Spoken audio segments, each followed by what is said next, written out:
নমস্কার, e learning English grammar ক্লাসে তোমাদের স্বাগত জানাই।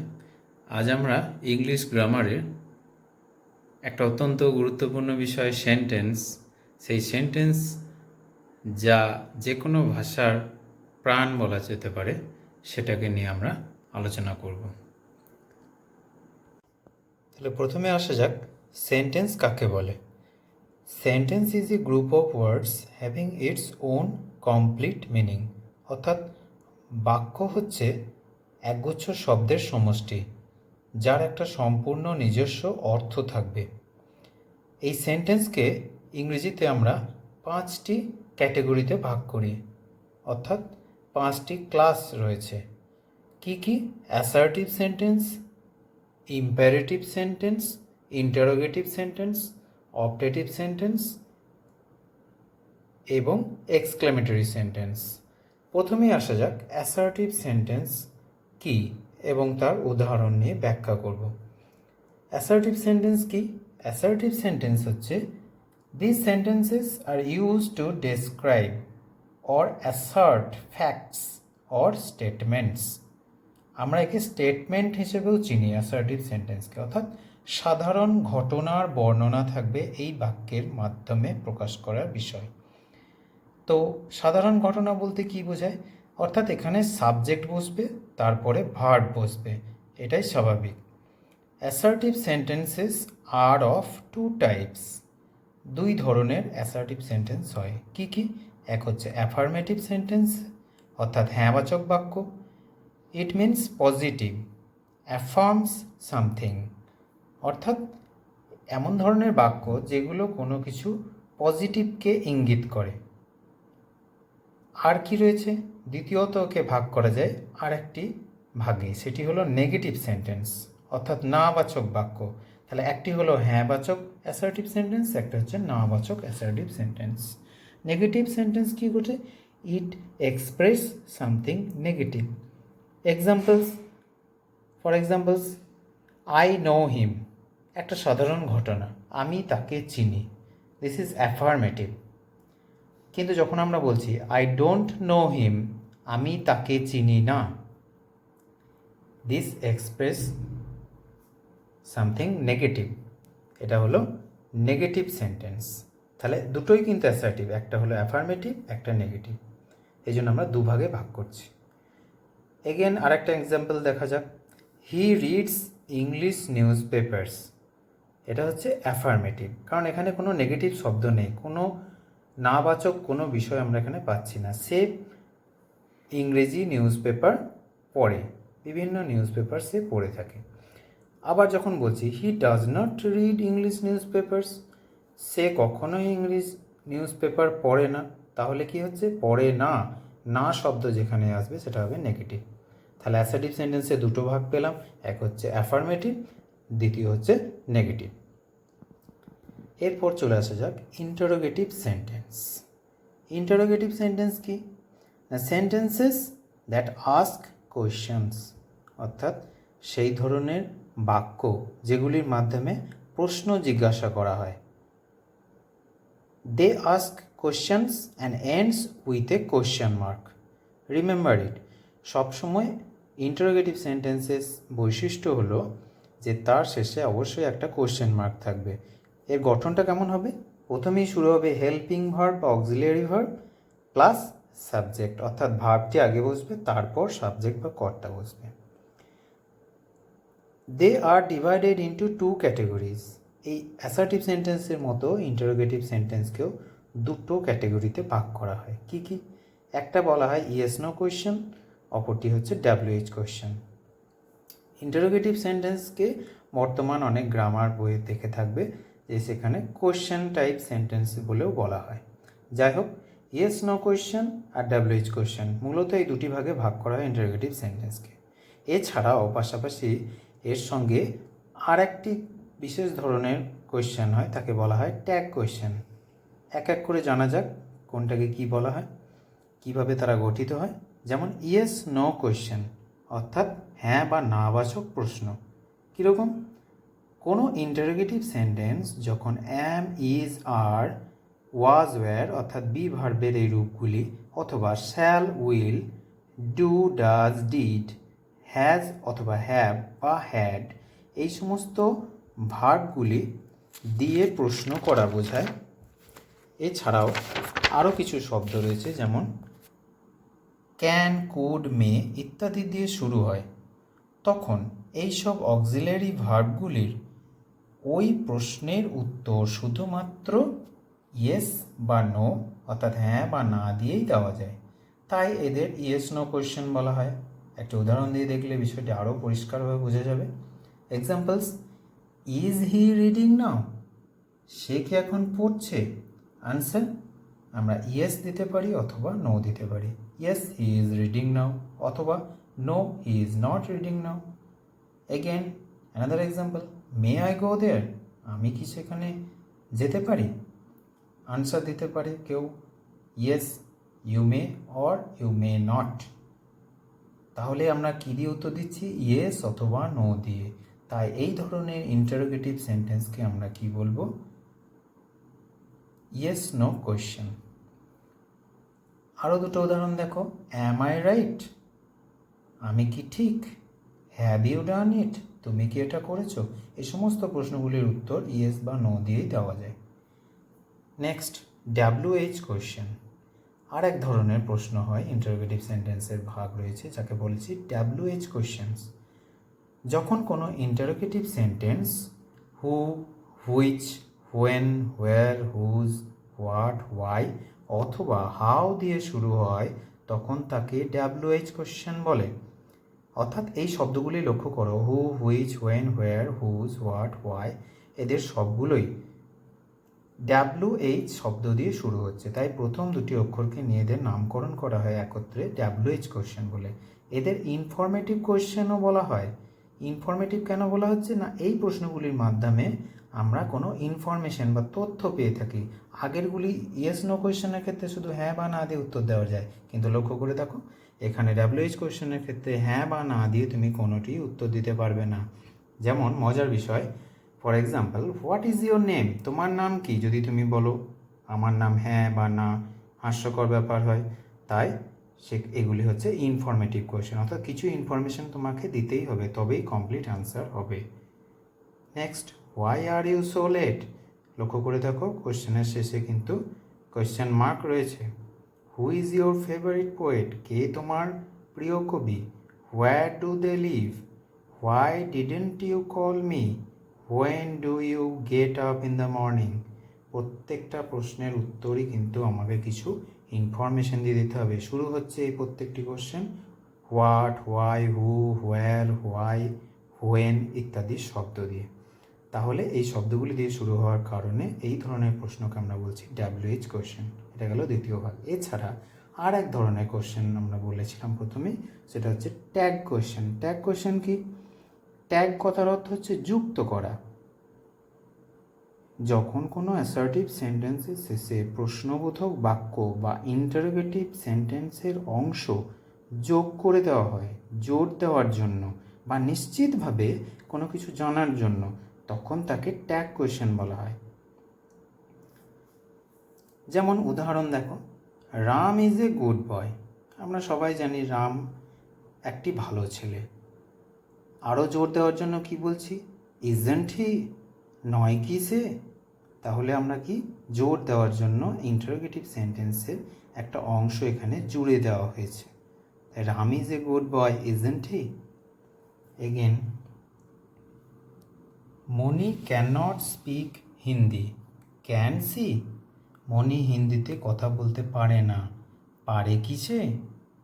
জোর দেওয়ার জন্য বলা হচ্ছে। Again, you are coming to school, তুমি স্কুলে আসিতেছ। Aren't you? আসছো নাকি? হয়তো স্কুলে আসার সময় কাউকে জিজ্ঞাসা করছো, তুমি স্কুলে যাচ্ছ নাকি? You should have done this, shouldn't you? এখানে কতগুলি নিয়ম মনে রাখতে হবে, রুলস, অর্থাৎ এই বাক্যগুলি যে লেখা হচ্ছে গঠনে কিছু নিয়ম রয়েছে। 1 নাম্বার, অ্যাসার্টিভ সেন্টেন্স অংশটি যদি অ্যাফার্মেটিভ বা হ্যাঁবাচক হয়, অ্যাসার্টিভ সেন্টেন্স অংশটি অর্থাৎ পুরোটাই ইন্টারোগেটিভ সেন্টেন্স হিসেবে বিবেচিত হচ্ছে, কিন্তু তার মধ্যে দুটো পোর্শন রয়েছে। যেমন মনি ক্যান নট স্পিক হিন্দি, এই অংশটুকুকে বলা হচ্ছে অ্যাসার্টিভ পোর্শন, আর এই অংশটা হচ্ছে ইন্টারোগেটিভ পার্ট। যেমন কি বলা হচ্ছে, অ্যাসার্টিভ সেন্টেন্স অংশটি যদি অ্যাফার্মেটিভ হয় তাহলে এই অংশটা অ্যাফার্মেটিভ নয়, কেন ক্যান নট আছে, তাহলে এইটা affirmative. You are coming to school, এখানে কোনো নেগেটিভ শব্দ নেই, তাহলে এই অংশটা যদি অ্যাফার্মেটিভ হয়, কোশ্চেন পার্টটা কি হচ্ছে, নেগেটিভ রয়েছে, আর্নট ইউ। তাহলে অ্যাসার্টিভ অংশ যদি অ্যাফার্মেটিভ হয়, কোশ্চেন পার্ট হবে নেগেটিভ, আর অ্যাসার্টিভ অংশ যদি নেগেটিভ থাকে, যেমন ক্যান নট, এখানে কিন্তু আর নট বসবে না, দুবার নট বসলে কিন্তু সেটা পজিটিভ হয়ে যাবে, মিনিংটা ভুল হয়ে যাবে। সেই জন্য যদি অ্যাসার্টিভে নট থাকে, ইন্টারোগেটিভে নট থাকবে না। যদি এদিকে অ্যাসার্টিভে নট না থাকে, তাহলে ইন্টারোগেটিভ পোর্শনে নট অবশ্যই দিতে হবে। নেক্সট, কিন্তু অ্যাসার্টিভ সেন্টেন্সটি নেগেটিভ হলে ট্যাগ কোয়েশ্চেন হবে অ্যাফার্মেটিভ, যেটা বললাম। আর লাস্ট কি, ট্যাগ কোয়েশ্চেন সর্বদা গঠন করা হয় হেল্পিং ভার্ব অর্থাৎ অক্সিলারি ভার্ব দিয়ে, যেমন can't you, aren't you, shouldn't you, তাহলে এই সমস্ত ভার্বগুলি দিয়ে।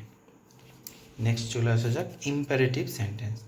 সেন্টেন্সের 3 নম্বর ক্যাটেগরি হচ্ছে ইম্পারেটিভ সেন্টেন্স।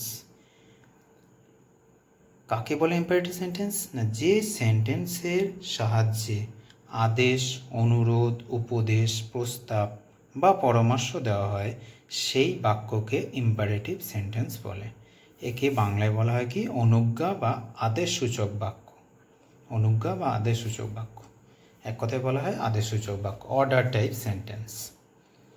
কি কি প্রকাশ করা হচ্ছে এখানে? তাহলে অর্ডার অর কমান্ড, আদেশ, রিকোয়েস্ট বা অনুরোধ, অ্যাডভাইস উপদেশ দেওয়া বোঝায়, অথবা সাজেশন কিছু প্রস্তাব দেওয়া, এগুলো বোঝানো হয় ইম্পারেটিভ সেন্টেন্সের মাধ্যমে। এক্সাম্পল কি, leave this place at once, হয়তো কেউ বলছে leave this place at once, এক্ষুনি এই জায়গা ছেড়ে চলে যাও। কি দেওয়া হচ্ছে এখানে? ফাংশন কি করছে? অর্ডার দিচ্ছে। তাহলে অর্ডার দিলে আমরা কি বলবো তাকে? না, imperative sentence. Don't come here, command or order, এখানেও আদেশ দিচ্ছে, এখানে আসবে না। Kindly lend me some money, দয়া করে আমাকে কিছু টাকা ধার দাও, দিস ইজ রিকোয়েস্ট, তাহলে এটাও imperative sentence. Always try to be honest, সর্বদা সৎ হও, this is advice. Let no one come to school after 11 AM, this is suggestion. ছাত্ররা মিলে সবাই ঠিক করেছে যে তারা 11টার পর কেউ স্কুলে আসবে না, তো this is suggestion. Let me finish my homework, আমাকে আমার বাড়ির কাজ শেষ করতে দাও, সাজেস্ট এখানে নয়, এটা হচ্ছে রিকোয়েস্ট করছে যে আমাকে আমার বাড়ির কাজটা দয়া করে শেষ করতে দাও। লেট আস গো হোম নাও, আমাকে বাড়ি যেতে দাও এখন, এটাও সাজেস্ট করছে, অনেক হয়েছে এবার আমায় বাড়ি যেতে দাও, suggest. Let us go home now, আমরা এবার বাড়ি যাব। নেক্সট, অপটেটিভ সেন্টেন্স, অর্থাৎ fourth category of sentence is called optative sentence, ইচ্ছাবোধক বাক্য। যে সেন্টেন্সের দ্বারা আমরা কোনো কিছুর জন্য প্রার্থনা বা কোনো কিছু থাকার বা কোনো কিছু হওয়ার ইচ্ছা প্রকাশ করি, তখন ওই বাক্যকে অপটেটিভ সেন্টেন্স বলা হয়। অর্থাৎ এখানে মেন বিষয় হচ্ছে ইচ্ছা, উইশ। এক্সপ্রেস উইশেস, ইচ্ছার প্রকাশ। এবার ইচ্ছা তো একরকম হয় না, ইচ্ছা বিভিন্ন রকম হয়। যেমন ইচ্ছা এখানে প্রধানত 2 প্রকার বলা হচ্ছে। কোনো কিছু হওয়ার ইচ্ছা, যখন আমরা কোনো কিছু হওয়ার ইচ্ছা প্রকাশ করি তখন বাক্যটি ইফ বা would that or had been দিয়ে শুরু হয়। যেমন if I were a king, যদি আমি একজন রাজা হতাম। তাহলে এখানে একটা হওয়ার ইচ্ছা প্রকাশ করছে, রাজা হওয়া। এগেন, যখন কোনো বাক্যে বাস্তব বিরোধী কিছু বোঝায়, অর্থাৎ কন্ট্রারি টু ফ্যাক্ট, বাস্তবে যেটা সম্ভব নয় এমন কিছু ইচ্ছা প্রকাশ করছি, তখন সেখানে ওয়াজ বসানো দরকার। যেখানে ওয়াজ বসানো দরকার সেখানে ওয়্যার বসে। যেমন আয়ের ক্ষেত্রে ওয়াজ বসে ন্যাচারালি, কিন্তু এখানে বসবে ওয়্যার। যেমন if I were a bird, আমি যদি পাখি হতাম, এটা তো বাস্তবে সম্ভব নয়, কিন্তু তবুও ইচ্ছা হয়। সেই ইচ্ছার প্রকাশ হিসাবে, কন্ট্রারি টু ফ্যাক্ট হিসেবে আমরা বলছি if I were a bird. এখানে অবশ্যই ওয়্যার বসবে। Had I been a minister, যদি আমি কোনো মিনিস্টার হতাম। Would that I were young again, আবার যদি আমি যুবক হয়ে যেতাম। If I had a sister, যদি আমার একটা বোন থাকতো। Had I a pair of wings to fly, আমার যদি দুটি ডানা থাকতো তাহলে উঠতে পারতাম। এই যে সমস্ত অবাস্তব ইচ্ছা, কিন্তু সেগুলোও এক ধরনের ইচ্ছা, তাই এগুলো হচ্ছে অপটেটিভ সেন্টেন্স। এই ধরনের বাক্যকে আমরা কি বলছি? অপটেটিভ সেন্টেন্স, অর্থাৎ ইচ্ছাবোধক বাক্য। লাস্ট চলে আসছে আমাদের exclamatory sentence, fifth category of sentence.